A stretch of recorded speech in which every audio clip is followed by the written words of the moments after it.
Amis du jour, bonjour, bienvenue sur Sky Mobile, la chaîne YouTube qui décrypte l'actualité. Et aujourd'hui, ça sera une actualité qui sera une suite à l'émission que j'ai fait hier, l'émission intitulée Salmagne, le ciel va nous tomber sur la tête. Cette émission-là a traité d'un sujet précis, les conséquences qui pourraient advenir si par malheur nous perdons notre aérodrome historique de la Salmagne et donc l'ONOTAM qui est associé, c'est-à-dire un OTAM qui nous protège tous de l'aviation civile, enfin comment dire, du trafic aérien des avions de ligne qui vont sur les aéroports de Charleroi et de Bruxelles. Et le fait que ce NOTAM interdit ces appareils de voler notre zone, de survoler notre zone en dessous des 4000 mètres d'altitude. Donc, ils sont obligés de maintenir une altitude au-delà des 4000 mètres.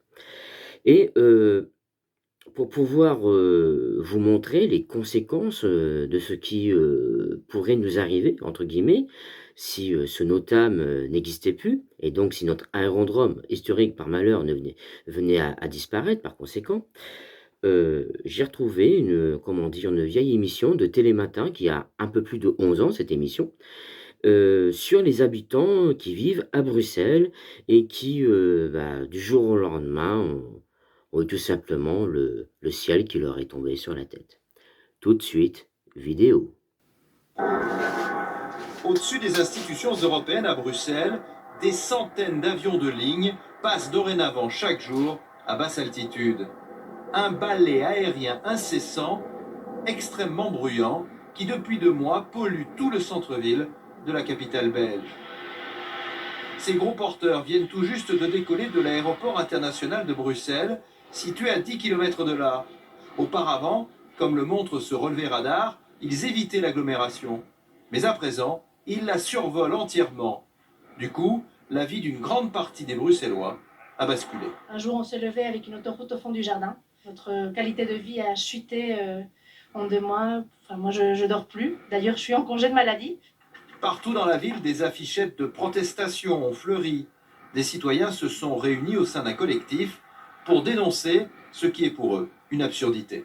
Ce plan est unique au monde. À notre connaissance, aucun autre gouvernement ne choisit délibérément, quand d'autres options existent, d'envoyer des avions directement vers le centre-ville. Le survol du centre-ville de Bruxelles par les vols commerciaux pose aussi bien sûr des problèmes de sécurité. Le collectif de citoyens estime que 250 000 personnes vivent dorénavant sous les avions qui décollent. Alors, comme vous avez pu le voir, du jour au lendemain, ils ont vécu un cauchemar. Un cauchemar avec, comme vous avez même pu l'entendre dans cette vidéo-là, le bruit, l'important bruit, le désagrément des nuisances sonores, des avions de ligne qui passent à très basse altitude au-dessus d'eux pour rejoindre l'aéroport de Bruxelles, entre guillemets. Et cette situation-là, on pourrait la connaître. On pourrait la connaître parce que Charleroi, comme je l'ai dit lors de la précédente vidéo, entre-temps, Charleroi, on est juste à côté de l'aéroport de Charleroi et on serait en plein dans la phase, comment dire, d'approche pour les avions de ligne de Charleroi. C'est-à-dire que pour aller sur Charleroi, les avions de ligne, lors de la précédente vidéo, je vous expliquais qu'ils sont obligés de faire un détour parce que nous avons un OTAM qui les interdit de voler à une basse altitude et les pilotes, faut qu'ils entament leur procédure pour baisser l'altitude, donc leur procédure, «d'approche» entre guillemets, donc ils sont obligés de faire un détour. Mais sans ce NOTAM, sans notre aérodrome historique, le détour n'aurait plus lieu d'être et ils pourraient, passer en trajet direct, au-dessus de nos têtes à basse altitude avec toutes les nuisances que cela impliquera. Voilà.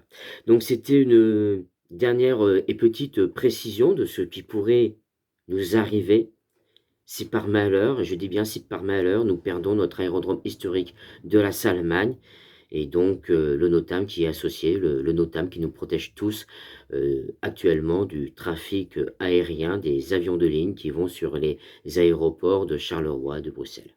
Voilà. Allez, je vous souhaite à tous et à toutes une bonne journée, un bon dimanche, et je terminerai par ceci. Touche pas à ma Salmagne. Monsieur Meurant, et je m'exprime en mon nom personnel et non pas au nom du centre de parachutisme. Est-ce que vous savez, monsieur Meurant, que si nous venions à disparaître, le NOTAM qui nous protège jusqu'à 4000 mètres devient caduc et à ce moment-là, les avions de ligne pourraient passer faire du direct pour Charleroi ou Bruxelles à une altitude très basse. Non, c'est pas court. Au-dessus des institutions européennes à Bruxelles, des centaines d'avions de ligne passent dorénavant chaque jour à basse altitude. Un balai aérien incessant, extrêmement bruyant, qui depuis 2 mois pollue tout le centre-ville de la capitale belge. Ces gros porteurs viennent tout juste de décoller de l'aéroport international de Bruxelles, situé à 10 km de là. Auparavant, comme le montre ce relevé radar, ils évitaient l'agglomération. Mais à présent, ils la survolent entièrement. Du coup, la vie d'une grande partie des Bruxellois a basculé. Un jour, on s'est levé avec une autoroute au fond du jardin. Notre qualité de vie a chuté en 2 mois. Enfin, moi, je dors plus. D'ailleurs, je suis en congé de maladie. Partout dans la ville, des affichettes de protestation ont fleuri. Des citoyens se sont réunis au sein d'un collectif pour dénoncer ce qui est pour eux une absurdité. Ce plan est unique au monde. À notre connaissance, aucun autre gouvernement ne choisit délibérément, quand d'autres options existent, d'envoyer des avions directement vers le centre-ville. Le survol du centre-ville de Bruxelles par les vols commerciaux pose aussi bien sûr des problèmes de sécurité. Le collectif de citoyens estime que 250 000 personnes vivent dorénavant sous les avions qui décollent.